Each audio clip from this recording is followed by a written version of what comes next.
शीला और मैं एक सप्ताह मसूरी में बिताकर लौटे थे। अपनी बड़ी बहन सरिता को शीला आज अपने खट्टे-मीठे अनुभव सुना रही है। सरिता की पूरी दिलचस्पी बहन की बातों में थी। मैं बेड पर लेटा कभी कोई बात पर सुनकर मुस्कुरा पड़ता तो कभी छोटी-सी झपकी का मज़ा ले लेता। मेरी सास सुधा देवी रसोई में खाना गर्म करने गई हैं। मुझे पता है कि सारा खाना सरिता पहले ही बना चुकी है। सारा भोजन मेरी पसंद का निकलेगा। पुराने अनुभव के आधार पर मेरे लिए यह अंदाज़ा करना कठिन नहीं। ससुराल में खूब खातिर होती है और इसका पूरा श्रेय मेरी बड़ी साली सरिता जी को जाता है। शीला अपनी बड़ी बहन सरिता के बहुत करीब है क्योंकि वह उसकी सबसे अच्छी सहेली, मार्गदर्शक दोनों हैं। शायद ही कोई बात वह अपनी बड़ी बहन से छुपाती है। उनकी सलाह के खिलाफ शीला से कुछ करवा लेना असंभव ही है। हमें पहला बच्चा शादी के 2 साल बाद करना चाहिए। हमारी शादी के सप्ताह भर बाद ही शीला ने शर्माते हुए यूं अपनी इच्छा जताई तो मैं परेशान हो गया। मैं तो इतना लंबा इंतज़ार नहीं कर सकता। उसे छेड़ने के लिए मैंने उसकी इच्छा का विरोध किया। मेरे ऐसा कहने के पीछे कारण क्या है? इन पहले 2 सालों में हम अपने वैवाहिक जीवन का भरपूर मज़ा लेंगे। अगर मैं जल्दी माँ बनने की झंझट में फंस गई तो हो सकता है तुम इधर-उधर ताक-झाँक करने लगोगे और मुझसे यह कभी बर्दाश्त नहीं होगा। यह कैसी बेकार की बातें मुँह से निकाल रही हो? उसे सचमुच परेशान देखकर मैं खींच उठा। मेरी दीदी हमेशा मुझे सही सलाह देती हैं। अच्छा, तो यह बात तुम्हारी दीदी ने तुम्हारे दिमाग में डाली है? जी हाँ, और वह गलत नहीं है। पर एक बात बताओ, क्या तुम हर तरह की बातें अपनी दीदी से कर लेती हो? बिल्कुल कर लेती हूँ, वह बातें भी जो बंद कमरे में हमारे बीच होती हैं। मैंने चुटकी ली। नहीं, वैसे मुझे उसके इनकार पर उस भरोसा नहीं हुआ क्योंकि मेरा सवाल सुनकर उसके होश उड़ गए थे, जैसे चोरी करने वाले बच्चे को रंगे हाथों पकड़े जाने पर होते हैं। इस बात की पुष्टि हो चुकी है कि शीला अपनी बड़ी बहन की हर बात मानती है।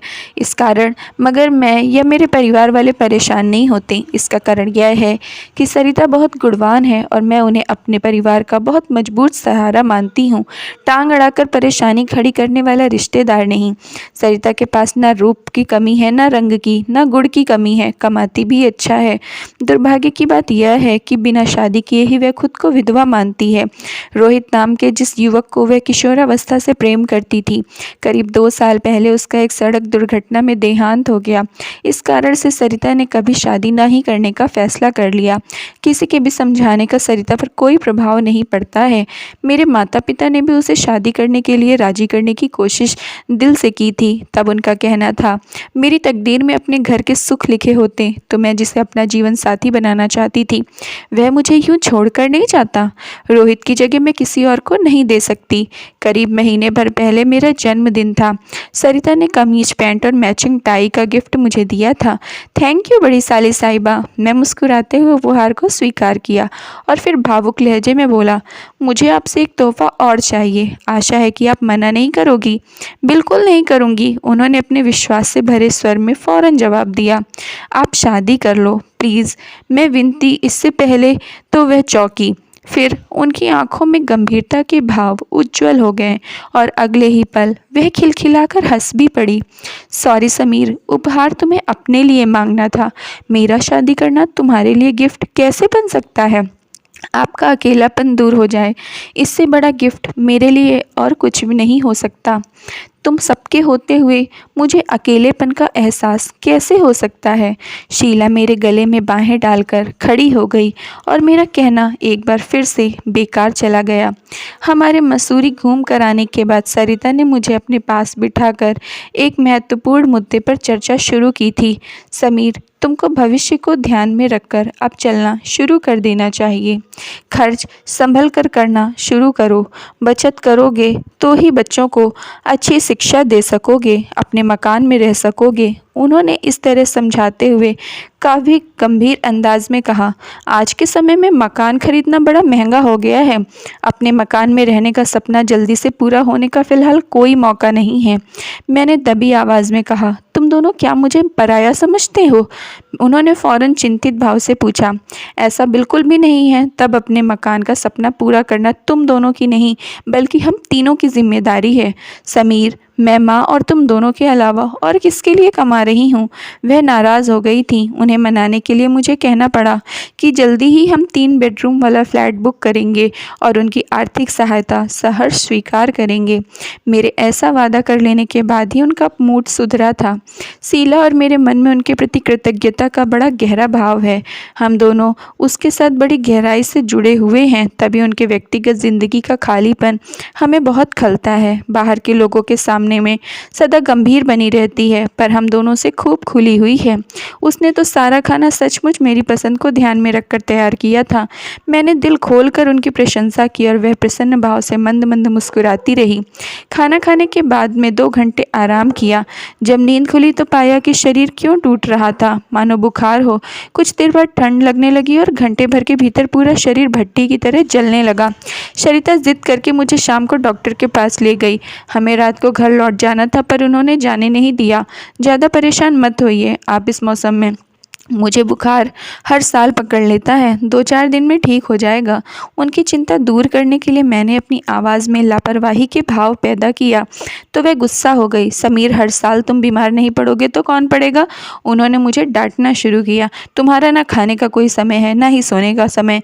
दूध से तो तुम्हें एलर्जी है। फल खाने की जगह तुम टिक्की और समोसे पर खर्च करना बेहतर मानते हो। अब अगर तुम नहीं सुधरे तो मैं तुमसे बोलना बंद कर दूंगी। मैंने कहा, बड़ी साली साहिबा, और गुस्सा मत करो। मैं फ़ौरन नाटकीय अंदाज में हाथ जोड़ लिया। मैंने दूध पीना शुरू कर दिया। आपके आदेश पर अब लंच भी ले जाने लगा हूँ। वैसे एक बात आप मेरी भी सुन लो, अगर कभी सचमुच आपने मुझसे बोलना छोड़ा तो मैं आमरण अनशन कर दूंगा, फिर मेरी मौत की जिम्मेदार। सरिता ने आगे बढ़कर मेरे मुंह पर हाथ रख दिया और मेरे देखते ही देखते उनकी आंखों में आंसू छलक आए। इतने खराब शब्द फिर कभी मत अपनी जुबान से लाना। समीर, किसी को खोने की कल्पना भर के लिए मेरे लिए असहनीय पीड़ा बन जाती है। उनका गला भर आया। I am sorry. मैं उनका हाथ चूमा और माफ़ी मांगी। उन्होंने मुझे झटका देकर अपना हाथ छुड़ाया और तेज़ चलते कमरे से बाहर निकल गईं।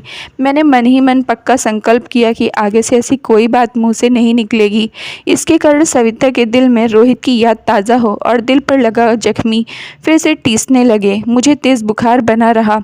शीला को ऑफिस जाना ज़रूरी था। मेरी देखभाल के लिए सरिता ने फौरन छुट्टी ले ली। उस दिन सरिता के दिल की गहराइयों में मुझे झांकने का मौका मिला। उसने रोहित के बारे में मुझे बहुत कुछ बताया, कई बार रोई भी। फिर किसी अच्छी घटना की चर्चा करते हुए बेहद खुश हो जाती और अपने दिवंगत प्रेमी के प्रति गहरे भाव उनके भाव में झलक उठते। मुझे नहीं लगता कि सरिता ने मेरे अलावा कभी किसी दूसरे से इन सभी को यादों को बांटा होगा। उन्होंने मुझे अपने बहुत करीब समझा। इस एहसास ने मुझे अहम का बड़ा सुख दिया था। शाम को मेरी तबीयत ठीक रही, पर रात को फिर बुखार चढ़ गया। शीला भी अपने आप को ढीला महसूस कर रही थी, इसलिए मेरे पास सोने की जगह वे अपनी माँ के पास जाकर सो गई। सरिता को हम 2 मरीजों की देखभाल करनी थी। हम दोनों को उन्होंने ज़बरदस्ती थोड़ा सा खाना खिलाया। मैं नहीं चाहती थी कि भूखे रहकर ये अपनी कमज़ोरी बढ़ाएं। रात 11 बजे के आसपास मेरा बुखार बहुत तेज हो गया। सब सो चुके थे, इसलिए मैं बेड पर लेटा बेचैनी से करवटें बदलता रहा। नींद आ रही थी, पर तेज़ बदन दर्द के कारण मैं सो नहीं सका। शायद कुछ देर को आंख लग गई होगी, क्योंकि मुझे ना तो सरिता के कमरे में आने का पता लगा और ना ही यह कि उन्होंने कब से मेरे माथे पर गीली पट्टियां रखनी शुरू की। तपते बुखार में गीली पट्टियों से बड़ी राहत महसूस हो रही थी। मैं आंखें खोलने को हुआ कि सरिता ने मेरे बालों में उंगलियां फिराते हुए सर की हल्की मालिश शुरू कर दी। इस कारण आंखें खोलने का इरादा मैंने कुछ देर के लिए टाल दिया। जिस बात ने मुझे बहुत ज़ोर से चौंकाया वह सरिता के होठों को मेरे होठों पर हल्का सा चुंबन करना था। इस चुंबन के कारण अजीब सी लहर मेरे पूरे बदन में दौड़ गई। मैं सरिता के बदन से उठी महक के प्रति एकदम से सचेत हुआ। उसकी नज़दीकी मेरे लिए बड़ा सुखद एहसास बनी हुई थी। मैंने झटके से आंखें खोल दी। सरिता की आंखें न जाने किस दुनिया में खोई हुई थीं। उनके चेहरे पर मुझे बड़ा सुख और खुशी का भाव नजर आया। अपने माथे पर रखे उनके हाथ को पकड़कर मैं कोमल स्वर में उनका नाम पुकारा, सरिता।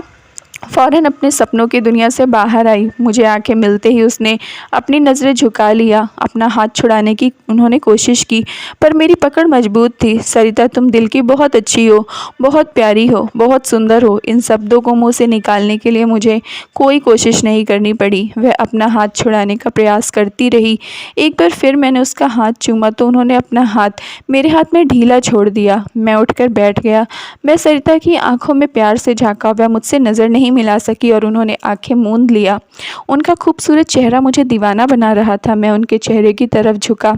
उनके गुलाबी होठों का निमंत्रण अस्वीकार करना मेरे लिए असंभव था।